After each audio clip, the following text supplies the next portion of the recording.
Portanto, agora, nenhuma condenação há para os que estão em Cristo Jesus, que não andam segundo a carne, mas segundo o Espírito. Porque a lei do Espírito de vida em Cristo Jesus me livrou da lei do pecado e da morte, porquanto o que era impossível à lei, visto como estava enferma pela carne, Deus, enviando o seu Filho em semelhança da carne do pecado, pelo pecado, condenou o pecado na carne, para que a justiça da lei se cumprisse em nós, que não andamos segundo a carne, mas segundo o Espírito. Vamos estar em oração mais uma vez, irmãos. Pai eterno, nós temos diante de Ti o texto que vamos ler, meditar nesta noite, Pai. Eu peço a Tua graça, a Tua misericórdia, ó Deus, como eu pensava hoje à tarde, meditando nesses versículos que vamos ler agora e estudar, Senhor. Eu sou muito pequeno, ó Pai, para poder falar de verdades tão grandes, Pai, tão abrangentes e profundas, Pai. Mas é dessa mesma forma que o Senhor opera, ó Deus. O Senhor usa pessoas fracas, homens débeis, limitados, ó Deus, para estar diante de Ti, Senhor, na Tua palavra. Nós estamos aqui diante de Ti, Pai, nessa condição, somos pequenos, somos fracos, ó Deus. Somos tardios para escutar, temos dificuldade de compreender a Tua vontade, mas pela Tua misericórdia, Deus, nós estamos aqui nesta noite e pedimos que o Teu Santo Espírito, que é o nosso mestre nesta noite, Pai, possa nos instruir na Tua palavra, Deus, nos guiar, tanto a entender o que nós vamos estudar aqui nesta noite, como também a aplicar, ó Deus, essas verdades à nossa vida. É o que eu oro, meu Pai, e agradeço. Em nome de Jesus. Amém. Nós estamos no capítulo 8 de Romanos, e eu acredito que esse versículo, o versículo 1, é um versículo muito conhecido. Portanto, agora nenhuma condenação há para os que estão em Cristo Jesus, que não andam segundo a carne, mas segundo o Espírito. Nós já estudamos os 7 primeiros capítulos de Romanos e chegamos hoje, pela misericórdia do Senhor, no capítulo 8. Paulo, ele ensina no livro de Romanos um dos grandes temas das Escrituras, a justificação pela fé. A maneira como os homens, essa é a maneira como os homens e mulheres pecadores são aceitos por Deus. E Deus aceita homens pecadores por meio da justificação. O que é uma justificação? É uma declaração de que nós somos completamente justos aos olhos de Deus por meio do que Cristo faz em favor do homem. E Paulo vai fazer uma defesa dessa verdade nesses 7 capítulos. Ele expõe toda essa necessidade, essa realidade bíblica. Ele vai apontar para as profecias do Antigo Testamento e mostrar o cumprimento dela no Novo Testamento em Cristo e como Jesus justifica homens dos seus pecados. Depois que ele fala disso, da justificação que é feita pela fé, salvação é por meio da fé em Cristo. Esse é o caminho pelo qual os homens podem ser salvos. Depois ele vai falando nos próximos capítulos, depois que ele fala no capítulo 3, capítulo 4, e define essa doutrina, explica, ele vai falar dos frutos da justificação. Ele vai falar de o que acontece depois da justificação. Uma pessoa é salva, ela creu em Cristo. O que vem depois? O que vem no dia seguinte? Ela vai ter frutos dessa obra de salvação, de maneira que quando a gente prega que os homens são salvos pela fé, não significa que eles vão ser salvos pela fé, vivendo uma vida em pecado, por exemplo, ou vivendo de qualquer maneira. Eles vão ter frutos dessa fé que ele está professando em Cristo. Em resumo, podemos dizer que o fruto da justificação é o quê? Santificação. Então, Paulo vai falar disso. Você vai ser salvo pela fé em Cristo Jesus e vai ter um propósito para a tua salvação.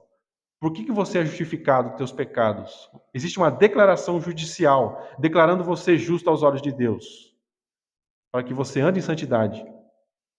Para que você contemple maiores e maiores níveis na tua vida de santidade, de conformidade à vontade de Deus.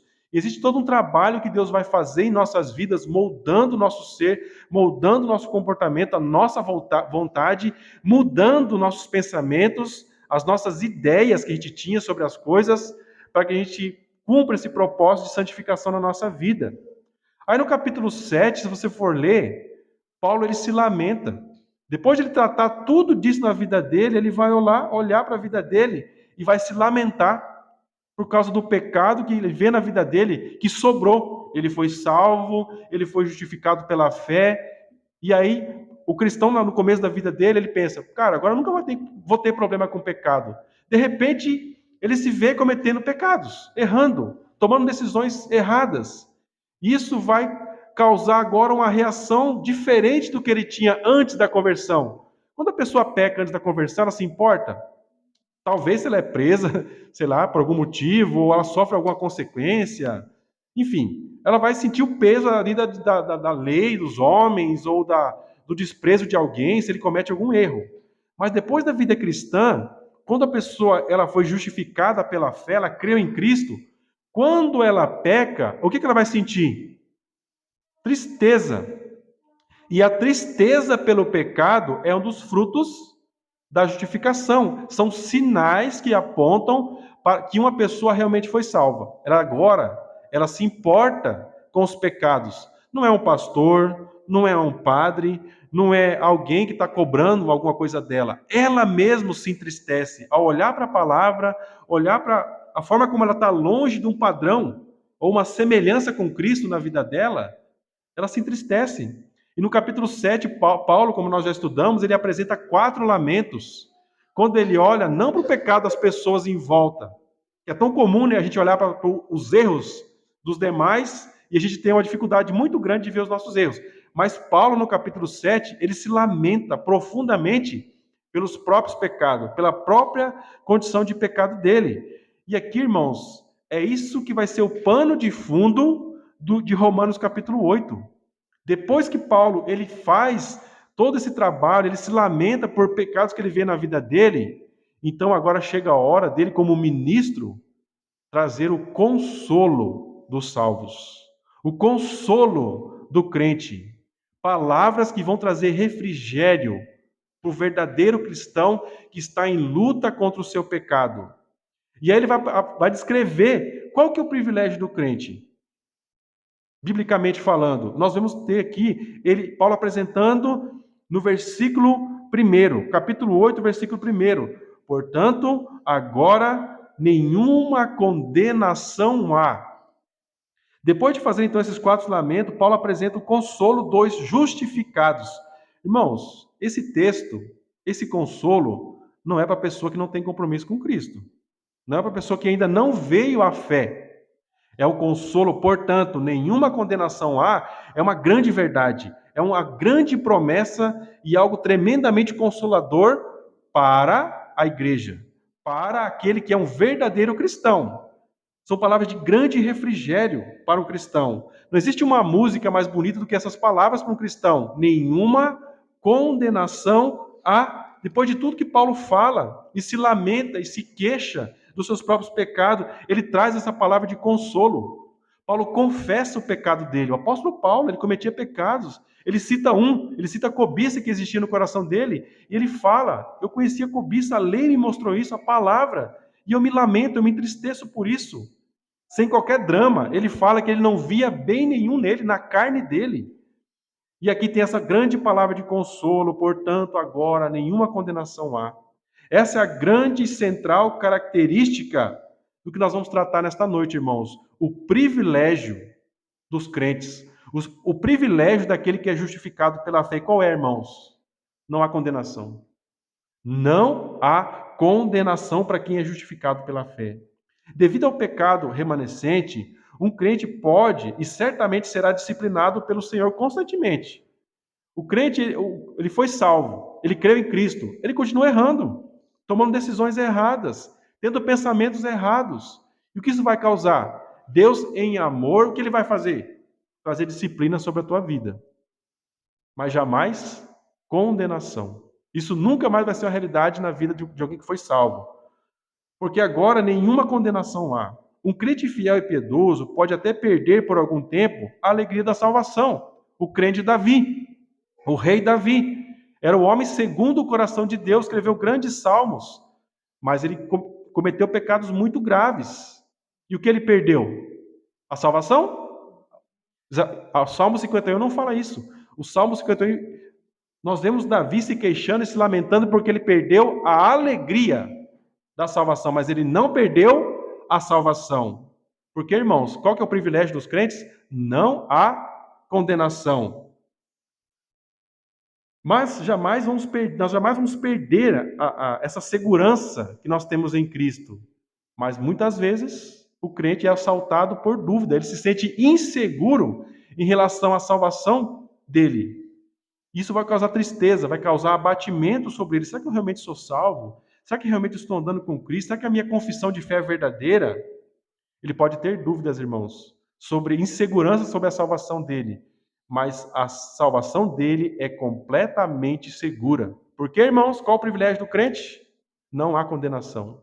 Sobre o crente, se não há condenação, a salvação do crente ela está plenamente segura. Nós tivemos aqui no capítulo 7 um grande inverno, cinzento, seco, de lamentos pelo pecado. Somos conduzidos, depois desse lamento pelo pecado, imediatamente para a primavera cheia de cores e renovação das promessas de livramento da condenação do pecado, onde nos deparamos com o grande privilégio que recebemos por meio do nosso Senhor e Salvador Jesus Cristo. Esse grande e maravilhoso jardim da sua graça, cheio de vida e alegrias eternas. O texto, irmãos, depois que vai falar desse grande privilégio, de que não há condenação, vai apontar para a causa desse privilégio. Qual é a fonte? Qual é a causa desse privilégio? O que o texto diz, irmãos? Porque não há nenhuma condenação para os que estão em Cristo Jesus.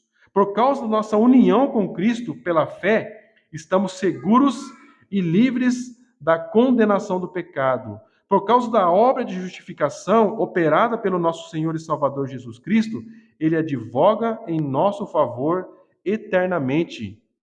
A salvação é algo que traz glória somente para Jesus Cristo, nada para o homem. A mim pertence a salvação, ao Senhor pertence a salvação, disse Jonas. Jesus Cristo é o único que recebe louvores, adoração na salvação de homens pecadores. Se nós podemos ter o privilégio de dizer não há condenação, não é porque você é bom, ou porque você, pelo teu próprio esforço, você consegue limpar a tua ficha perante Deus. Quem que limpa a nossa ficha? Somente Jesus Cristo, irmãos. Por isso o cristão, ele é movido, ele é salvo pela fé em Cristo. Porque em Cristo não há condenação. Ele limpou os nossos pecados, ele nos purificou dos nossos pecados. Nós vamos aprofundar isso logo mais à frente. Depois que Paulo fala então desse privilégio e aponta para Cristo como a causa dessa ausência de condenação agora na vida do cristão, ele vai falar então algo muito importante sobre as marcas desse privilégio. Se você receber um privilégio tão grande como esse, não há condenação sobre a tua vida. Existem marcas. E aí ele vai dividir isso de duas maneiras.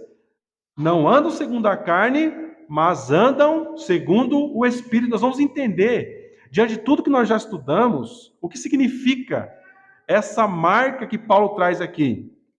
Todo justificado pela fé tem o grande e incomparável grande privilégio de ter toda a condenação contra si riscada para todo sempre. Não consigo, e creio que nenhum outro homem poderá descrever a grandeza e a glória desse privilégio, nem mesmo tendo toda a eternidade para isso, e uma mente glorificada para realizar essa tarefa. Mas o texto nos aponta para a marca distintiva de um justificado pela fé. O justificado pela fé não anda segundo a carne, mas segundo o Espírito. Observe a palavra andar aqui. Não andam segundo a carne. Essa palavra tem a ver com viver, com estilo de vida. Não é algo que caracteriza ou marca, é algo que caracteriza ou marca a sua vida no contexto geral. A marca presente no justificado é no seu andar, no seu estilo de vida como um todo, e não em um ato isolado e particular.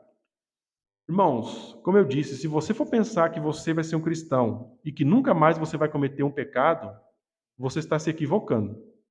E você vai se frustrar com você mesmo a ponto de você achar que você não é salvo. Porque o crente, ele peca. E, inclusive, às vezes ele peca e feio. Só que o crente, ele nunca fica dessa forma. O pecado na vida do crente, ou pecados, vamos pensar em pecados graves, tem que ser algo isolado na vida dele. O que tem que marcar a nossa vida? Como nós temos que andar?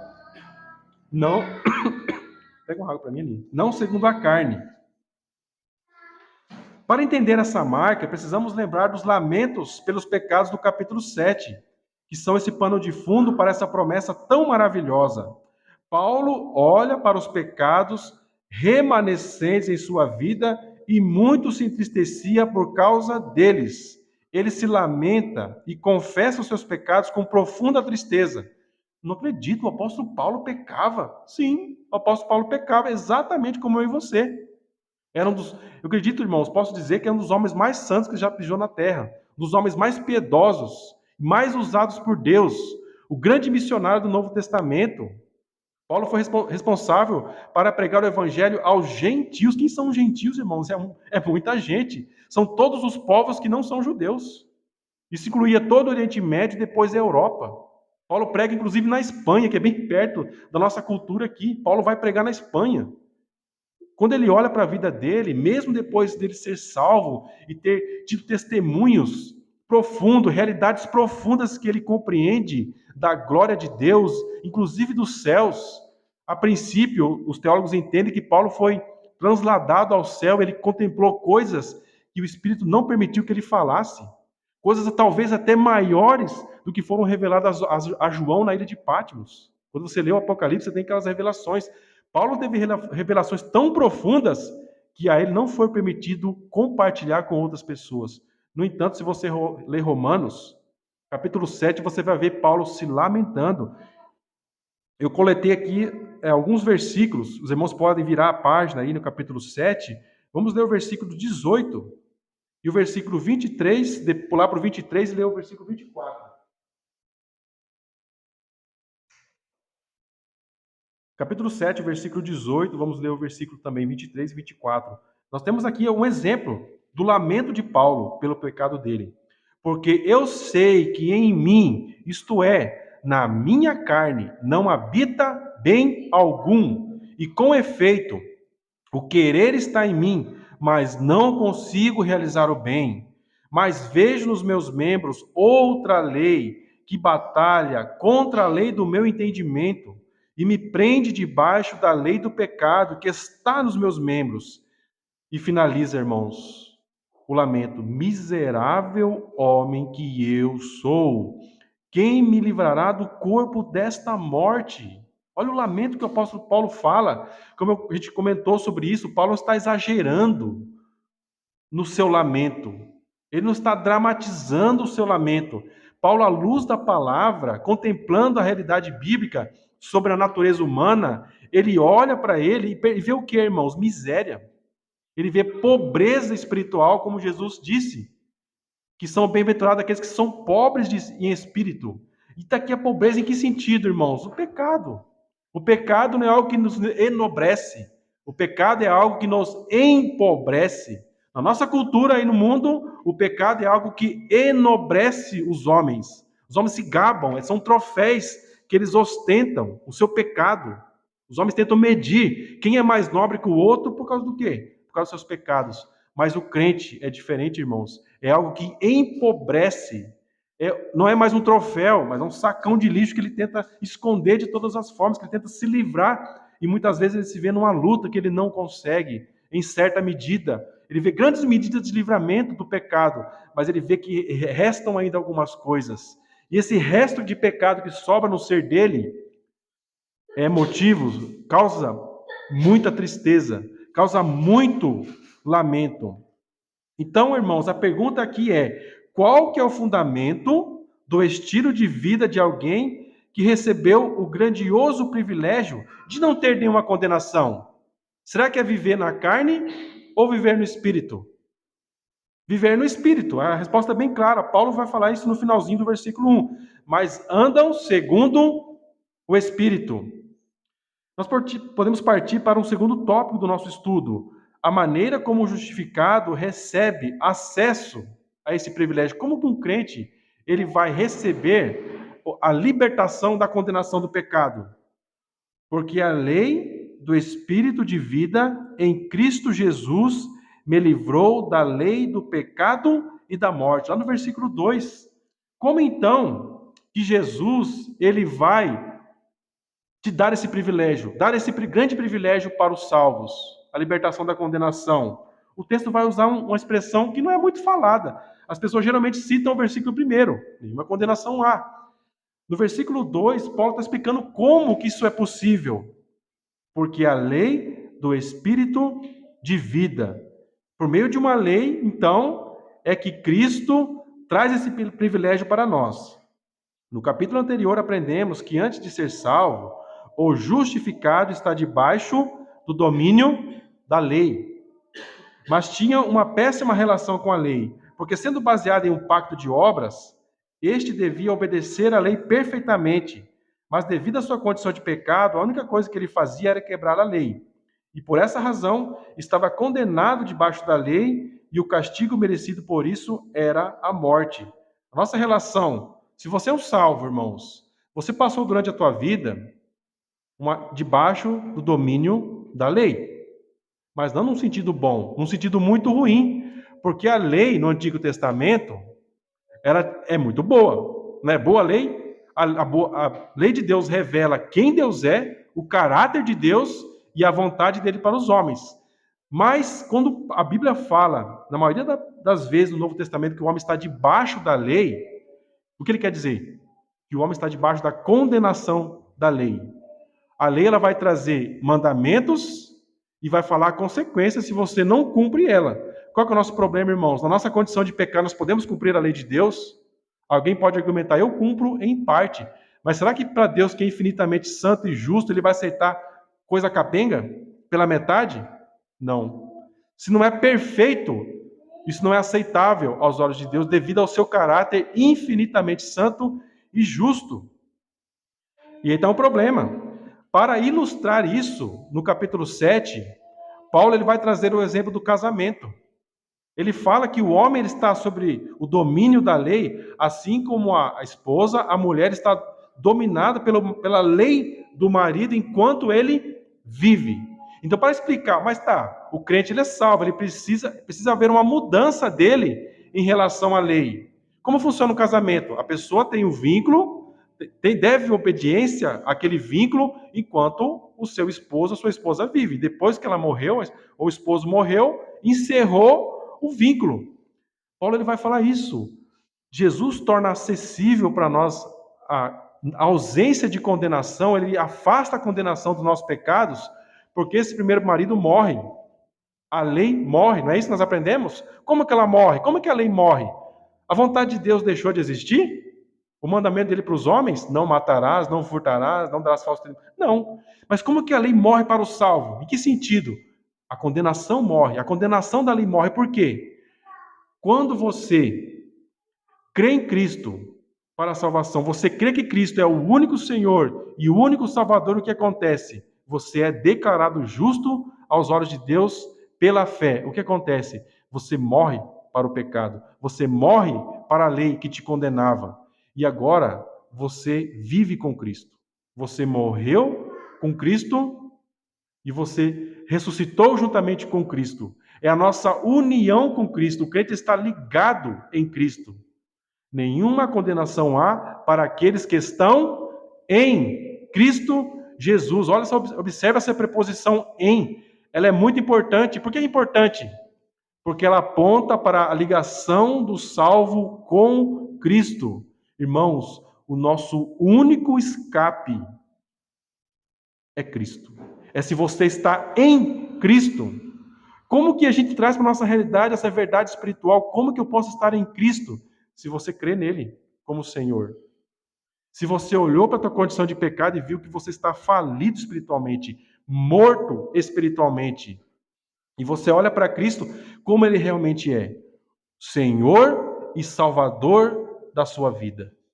Quando você realmente se entrega para Cristo e você crê nele, você morre para a lei.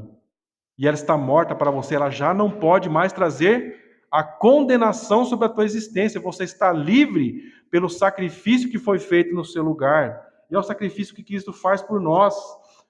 Os irmãos já repararam que no Novo Testamento, cada um de nós que compomos a igreja de Cristo, nós somos, a Bíblia fala que a igreja é a esposa de Cristo. Nós, no Novo Testamento, a igreja é a esposa de Cristo. Então agora você está sujeita, como esposa de Cristo, à lei de Cristo. A lei antes, no Antigo Testamento, era uma lei que trazia morte e condenação, não é isso? Todos nós nascemos no mundo já numa condição de condenação e de pecado. Nós estávamos debaixo do domínio da lei. Paulo, ele vai falar disso, irmãos. Existem duas autoridades regendo os homens: o primeiro Adão, o segundo Adão. Ou você vai estar debaixo da autoridade de um, ou você vai estar debaixo da autoridade do outro. No primeiro Adão, que você tem? O pecado, a morte por causa do pecado. Porque existe a lei de Deus revelada aos homens. Se você está debaixo desse homem, ele como representante, como cabeça pactual, ele faz pactos com Deus, Deus faz pactos com ele. E as decisões que ele toma vão afetar a tua vida. Se você está debaixo dele, você está condenado e morto. E você será condenado eternamente. Mas se você está debaixo da lei do segundo Adão, como Paulo fala, você então está debaixo da lei desse segundo homem, desse segundo Adão. E nós sabemos que a palavra de Deus vai apresentar Cristo como um melhor Adão. Porque enquanto Adão não cumpre a lei de Deus, Cristo cumpre a lei de Deus. Ele tem uma vida santa e perfeita e ele entrega a vida santa e perfeita dele como um sacrifício no nosso lugar. E todo aquele que crê em Cristo, no sacrifício perfeito que ele oferece ao Pai, então essa pessoa entra debaixo da autoridade de Cristo. Agora, ele é que te representa. E o que Cristo faz por você? Te empurra para a condenação e para a morte? Ele te coloca debaixo de uma lei que Paulo vai falar que é a lei do Espírito de vida. Em Cristo Jesus. Você quer ter vida eterna? Quer ter esperança de salvação dos teus pecados eterna? Você tem que estar em Cristo. Você tem que estar sob o domínio e o senhorio do Senhor Jesus Cristo. Portanto, por meio da lei do Espírito de vida de Jesus Cristo, o justificado recebe acesso ao privilégio da libertação completa da condenação, da lei, do pecado e da morte. É o que o texto diz, porque a lei do Espírito de vida me livrou da lei do pecado e da morte. O que significa isso? Existe lei do pecado e da morte? Sim. Isto é, a culpa e o poder do pecado e da morte, a qual estava condenado debaixo da lei. Estando debaixo da lei do Espírito de Cristo, o justificado recebe acesso à vida eterna.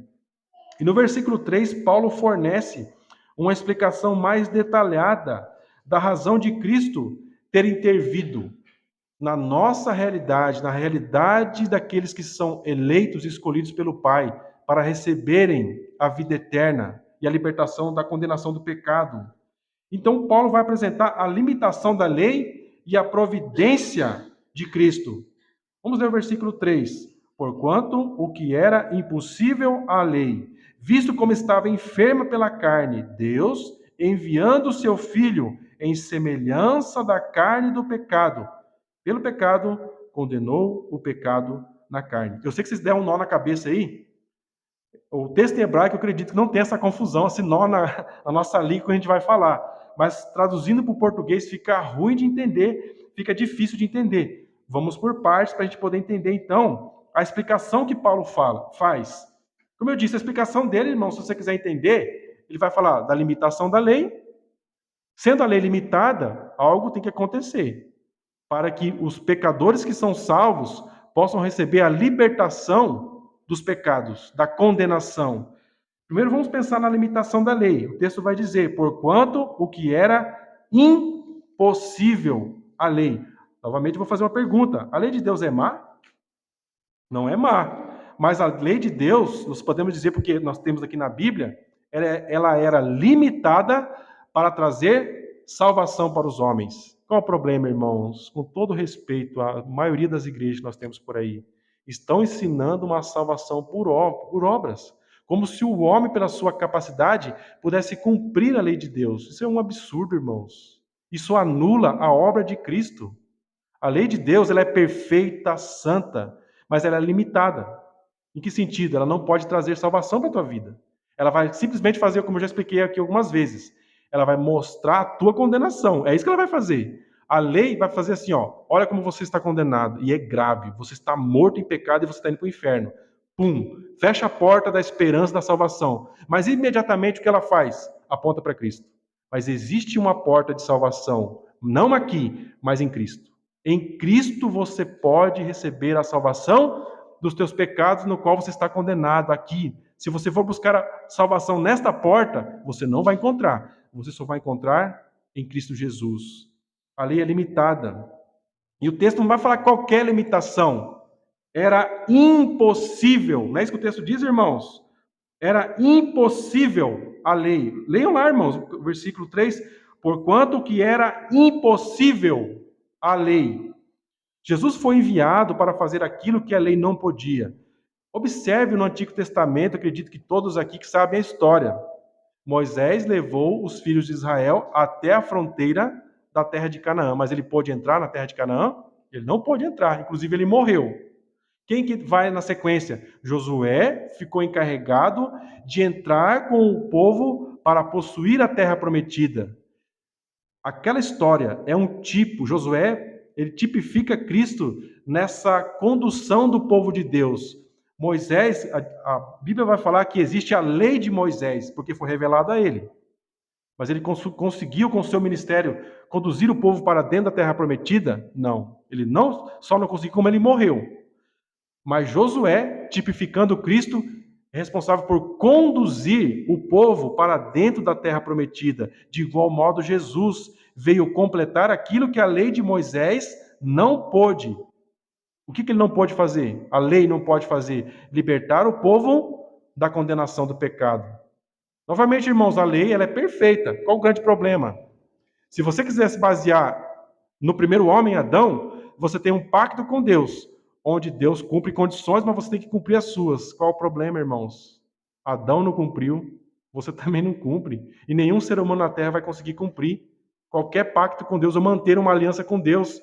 Então, tudo isso aponta para o segundo Adão, que é Cristo, porque ele vem e cumpre. Ele vem e cumpre a lei de Deus perfeitamente e conduz o povo dele para a terra prometida, a terra onde não há condenação, onde mana o leite e mel da justiça de Deus sobre nós. O motivo da limitação da lei, visto como estava enferma pela carne.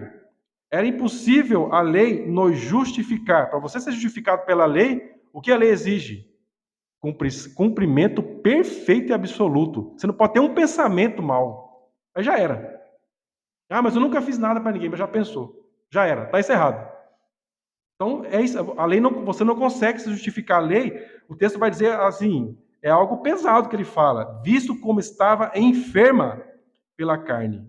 A lei não pode justificar, não pode santificar e nos livrar da culpa e do poder do pecado e da morte, porque a lei não tem as promessas do perdão e da graça. A lei o que tem? Castigo. É o que a lei tem. O objetivo, o conteúdo e o propósito da lei são santos e perfeitos, porque ela revela o caráter e a vontade de Deus aos homens. Mas Paulo ousadamente explica por que a lei estava enferma, e assim era completamente impossível dar ao justificado o acesso ao privilégio da libertação da condenação. Estava enferma pela carne. Sem lançar qualquer mancha ou acusação à santa lei de Deus, Paulo explica que o problema não estava na lei, mas aonde? Na carne. Na natureza humana pecaminosa e completamente incapaz de cumprir a lei de Deus. Novamente, irmãos, qual o papel da lei? Santa e perfeita, demonstrar a tua iniquidade. Aqui, pelo menos nessa realidade que nós vivemos aqui neste mundo, a lei de Deus tem como grande propósito ser uma ferramenta para trazer convicção de pecado que nós não temos. Paulo fala que Paulo era, antes da conversão, um fariseu. Ele se achava o maior cumpridor da lei. Ele matava gente, matava cristãos, perseguia a igreja de Cristo, porque ele se julgava um cumpridor da lei de Deus. Até que ele fala, mas eu vi que eu não era cumpridor, porque eu vi a cobiça no meu coração. Nós estudamos isso. A cobiça, vamos dizer assim, que é a mãe de todos os outros pecados. Porque antes de você cometer qualquer pecado, primeiro você deseja no teu coração. É a concupiscência, como vai dizer no Novo Testamento, a cobiça pelo que é mal. Isso já é pecado. Às vezes os homens não se punem a intenção no Código Penal brasileiro, mas na palavra, Deus que é onisciente, sabe todas as coisas, ele pune o que está dentro do coração. Ouviste o que dissestes aos antigos, o que disseram aos antigos, não matarás. Mas eu, porém, vos digo, toda vez que você xingar o teu irmão de raca, bobo. Raca significa bobo. Ou significa você simplesmente desejar algo mal para o teu próximo, você já é réu do fogo do inferno.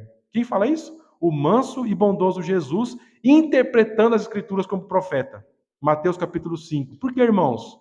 Está trazendo o espírito que existe na lei, de mostrar o que está dentro do coração do ser humano, não simplesmente punir coisas que nós fazemos externamente. Se fosse assim, irmãos, ia ter muita gente achando por aí que ele é salvo, ou que ela é perfeita aos olhos de Deus.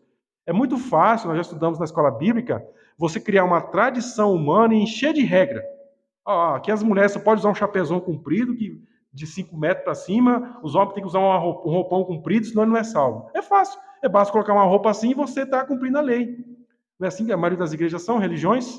Muitas religiões por obras por aí. Mas a palavra, você não adianta você querer colocar regras externas e achar que você consegue cumprir. Deus ele vai olhar para dentro lá dentro, a fonte dos pecados. E aí ele vai pegar todo mundo. Quando, irmãos, como eu disse, a lei de Deus tem o propósito de trazer o pecado para fora. Isso é individual. Isso é individual. Não adianta outra pessoa falar para você isso aí, ó, o teu pecado é esse, esse e esse. O propósito da lei é que você seja conduzido sozinho para prestar contas diante de Deus e para acertar as contas diante de Deus enquanto você está aqui.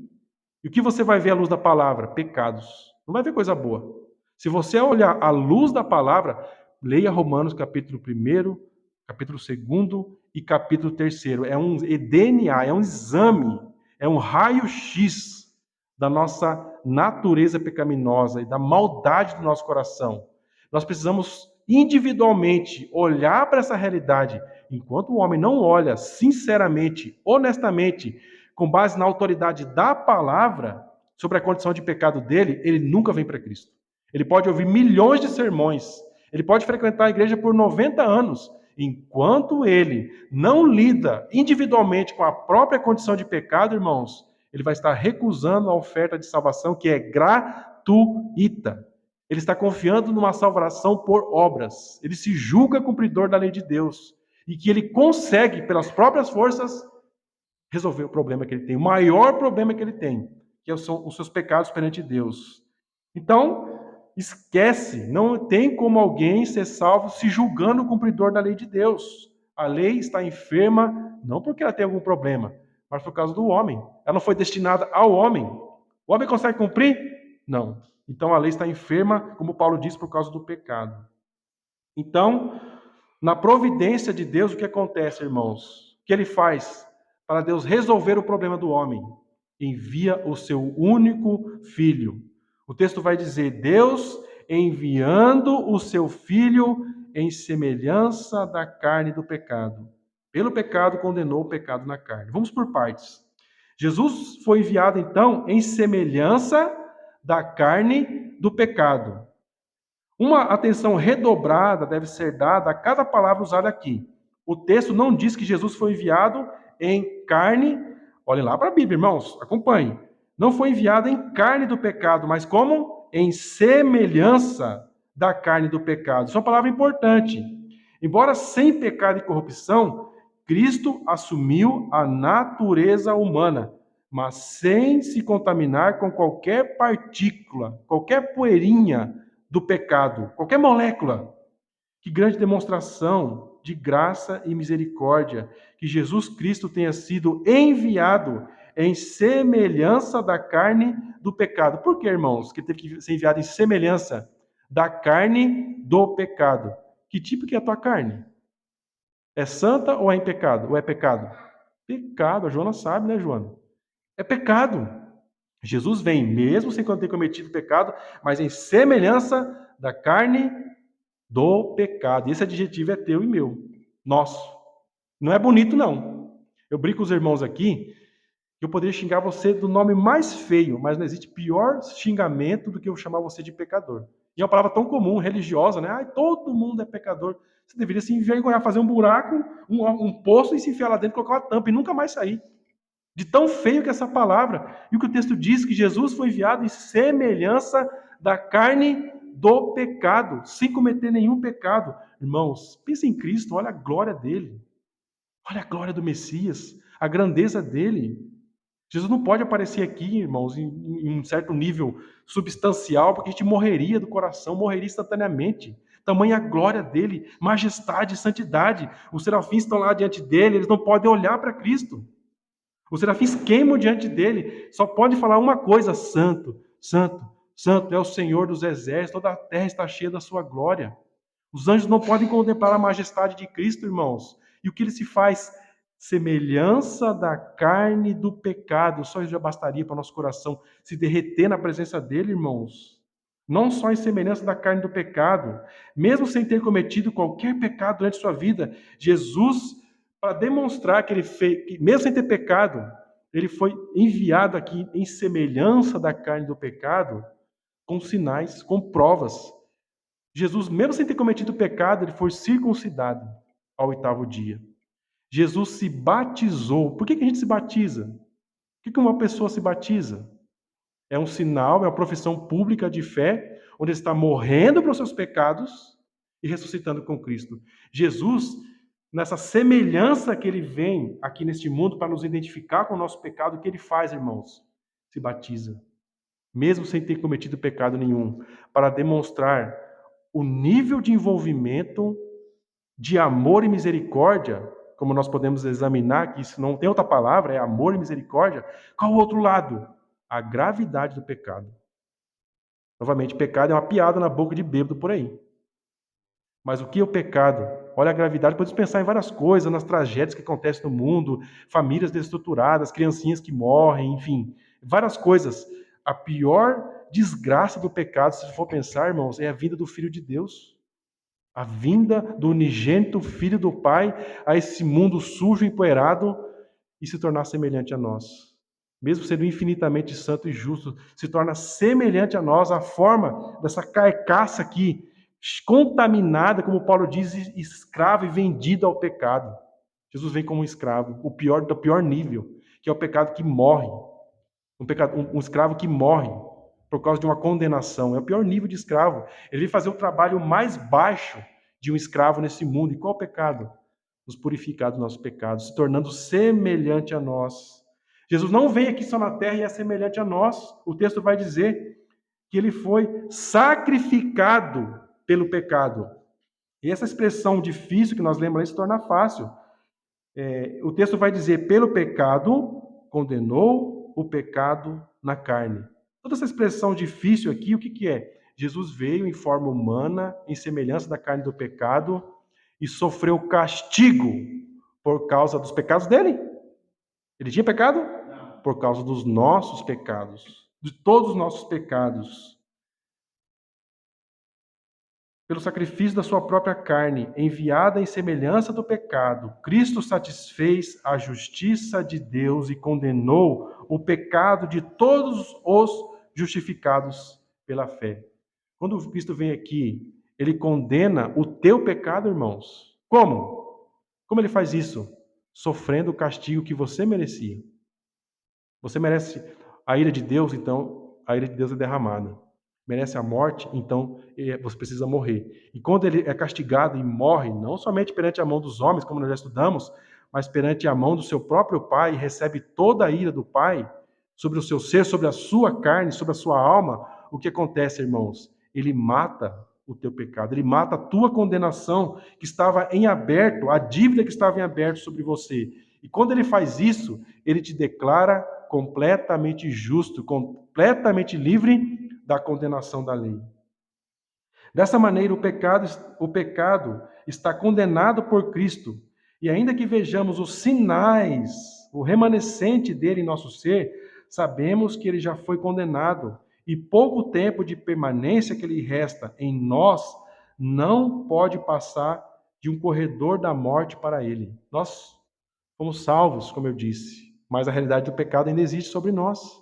Mas imagine assim, que o pecado que ainda está em nós, na vida do crente, te entristecendo, não te alegrando mais como antes, para cada gotinha de pecado que você experimenta, você vai experimentar muita dor, vômito depois e tristeza pelo pecado. Você vai ter que lidar com ele enquanto você viver aqui. O que é o pecado depois que Cristo morreu por você e condenou o teu pecado na carne dele? É um condenado à morte, num corredor da morte. O teu ser, que agora tem um outro dono, tem um outro Senhor, você é regido por uma outra lei, é uma lei do espírito de vida, como diz o texto. Agora transforma o teu corpo, o teu ser, em um corredor da morte, não para você, mas para o pecado que habita em você ainda, o pecado remanescente que habita em você. O dia que você der o teu último suspiro, tchau pecado, para nunca mais. Ele é sepultado para nunca mais. Esse condenado, esse velho condenado à morte, já não pode mais exercer qualquer influência. Ele já abandona completamente o seu ser. Essa é a realidade espiritual, irmãos, que existe sobre nós de esperança. No dia da nossa morte física, o pecado dará seu último suspiro. Ele estará sepultado para sempre. Nunca mais teremos qualquer ligação com ele.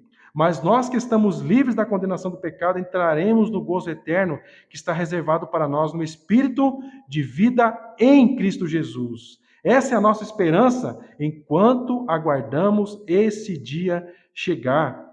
Versículo 4 vai falar outras coisas importantes. Para que a justiça da lei se cumprisse em nós, que não andássemos segundo a carne, mas segundo o Espírito.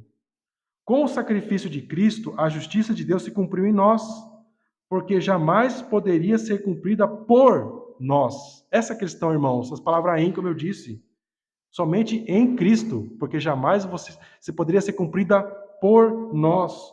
O cumprimento da justiça divina por meio de Cristo ocorre de duas formas, irmãos. Como eu já falei bastante, por meio da justificação. Quando Cristo sofreu o castigo e morreu debaixo da ira de Deus pelos pecados dos justificados, ele fez uma grande troca. Como é chamada essa troca? Imputação. Ele recebeu o castigo que nós merecíamos por causa das nossas injustiças e o que ele nos transfere? As recompensas da sua justiça na cruz. Em Cristo somos declarados completamente justos perante a santa, pura e perfeita lei de Deus. É uma troca que acontece. Ele recebe a tua injustiça e transfere a justiça dele para você. Por isso que nós podemos ter essa grande bênção. Não há nenhuma condenação para quem está em Cristo Jesus. E uma outra forma pela qual nós somos aceitos no Pai por meio de Cristo, por meio dessa grande obra, é a santificação. A justiça também é cumprida em nós pela santificação do nosso ser. Quando somos regenerados, nossos corações são transformados. O coração de pedra para a vontade de Deus, revelado em sua lei, se transforma num coração de carne sensível à sua vontade. Além disso, um novo habitante passa a morar em nosso coração, Espírito Santo. Irmãos, a salvação é tida hoje em dia como uma coisa que você faz em 5 minutos num dia que você vai numa igreja e um pastor que deveria passar mais tempo lendo a Bíblia e em consagração ao Senhor para discernir a palavra, faz uma oração e manda você repetir a oração e pronto, está encerrado. Talvez você tenha algumas classes de novos convertidos e precipitadamente você se lança ao batismo. A conversão, irmãos, a salvação dos homens é o assunto mais profundo e importante da igreja. E nós nos reunimos aqui num dia de domingo como hoje, somente para estudar um tema, o Evangelho. por causa da profundidade que envolve esse tema, a seriedade, irmãos, e a beleza. Você tem um Deus Pai, você tem um Deus Filho e você tem o Deus Espírito Santo envolvido na salvação dos pecadores. Isso já é muito grande. Isso é muito grande. Deus Pai, antes da eternidade, ele elege, escolhe um povo na terra e envia o Filho dele para libertar esse povo da condenação do pecado. E depois que Cristo vai lá e diz, está consumado, e se sacrifica em nosso lugar, nos justifica. Quem ele envia, irmãos, para te conduzir neste mundo? Conduzir no Evangelho de Jesus Cristo? O Espírito Santo. Ele transforma o teu coração. Antes a lei só servia para te condenar e para dizer, você está condenado. Depois que você é salvo, a tua relação com a lei muda. Agora, ela é uma regra de vida para você. Como diz o salmista Davi, é um mel. É como um favo de mel na sua boca. Davi, ele declara isso. Ele fala de uma forma poética sobre a lei. Que é como um mel, é doce para ele. Algo que vai te condenar à morte é doce? Se você não está em Cristo, é. Mas agora que você está em Cristo, ela é maravilhosa, ela é saborosa, ela vai trazer vida para você, vai ser a tua regra de vida. Qual regra de vida?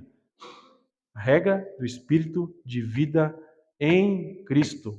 Os mandamentos do Senhor não são algo para negar coisas prazerosas aos homens, os limites que Deus impõe sobre o homem, mas para proteger algo precioso, a tua vida, o depósito que você tem em Cristo, a graça que você recebeu, e para você perseverar nisso. Como resultado dessa maravilhosa transformação operada por Cristo, a justiça de Deus é cumprida em nós, que não andamos segundo a carne, mas segundo o Espírito.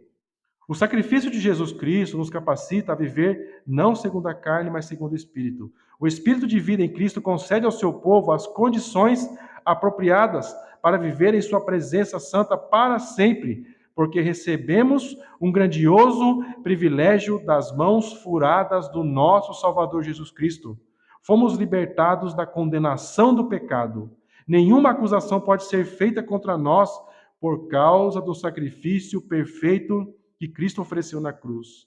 Por causa deste sacrifício, enquanto nosso Salvador estiver intercedendo por nós, nenhuma condenação há para aqueles que estão em Cristo Jesus e que não andam segundo a carne, mas segundo o Espírito. Só podemos viver eternamente porque recebemos o fôlego de vida espiritual de Cristo, o Espírito de vida de Cristo. Quando isso acontece? Quando Jesus dá o seu último suspiro na cruz, ele sopra a vida espiritual sobre a morte que existia por causa do pecado em você. Você, como um ser morto e condenado ao pecado e ao inferno, você recebe o sopro de vida de Cristo quando ele suspira na cruz. E quando ele faz isso, ele vai encher o teu interior de mananciais de água viva que brotam para a eternidade. Você recebeu a vida, a condenação por causa do pecado e a morte como uma consequência por causa do pecado. Agora que Cristo morreu por você, ele transfere a vida dele, o sopro de vida dele, espiritual, sobre a tua existência. E agora você pode estar confiadamente em Cristo, habitando em Cristo, eternamente em Cristo.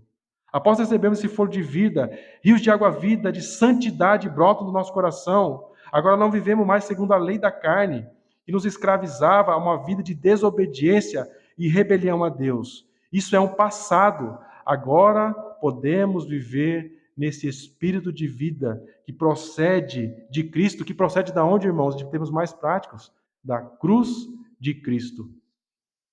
Quem crê em mim, como diz a Escritura, rios de água viva correrão do seu ventre, e isto disse ele do Espírito que haviam de receber os que nele crescem. João 7, 38 e 39. Quando esteve aqui na terra, Jesus apelou aos ouvintes do Evangelho para que crescem nele, como diz as Escrituras, prometendo que em quem cresce nele, rios de água vida irão correr dentro deles. João interpreta essa promessa dizendo que este rio nascente no interior dos homens é o espírito de vida que todos que crescem iriam receber. O mesmo apelo, irmãos, eu, como um mero homem pecador, faço a vocês, meus irmãos.